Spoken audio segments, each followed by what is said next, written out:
السلام علیکم ورحمۃ اللہ وبرکاتہ۔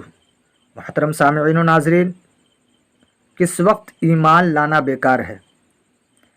ہر شخص کی عمر مقرر ہے، نہ اس سے گھٹ سکتی ہے نہ بڑھ سکتی ہے۔ جب زندگی کا وقت پورا ہو جاتا ہے تو حضرت عزرائیل علیہ السلام روح نکالنے کے لیے آتے ہیں۔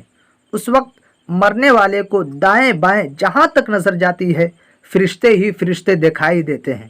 مسلمان کے پاس رحمت کے فرشتے ہوتے ہیں اور کافر کے پاس عذاب کے۔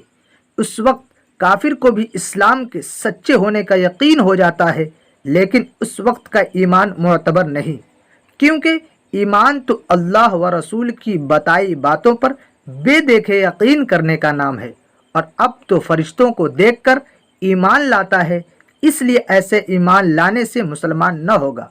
مسلمان کی روح آسانی سے نکالی جاتی ہے اور اس کو عذاب کے فرشتے بڑی عزت سے لے جاتے ہیں، اور کافر کی روح بڑی سختی سے نکالی جاتی ہے اور اس کو عذاب کے فرشتے بڑی ذلت سے لے جاتے ہیں۔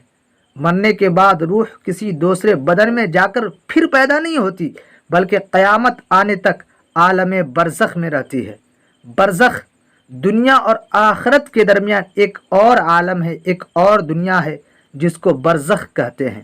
مرنے کے بعد سے قیامت آنے تک تمام انسانوں اور جنوں کو حسب مراتب اس میں رہنا ہوتا ہے۔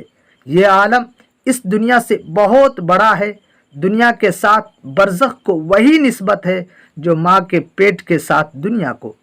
برزخ میں کسی کو آرام اور کسی کو تکلیف۔ یہ خیال کہ روح کسی دوسرے بدن میں چلی جاتی ہے، چاہے آدمی کا بدن ہو یا جانور کا یا پیڑ پودا میں، یہ غلط ہے، اس کا ماننا کفر ہے۔ اسی کو آواگون اور تناسخ کہتے ہیں۔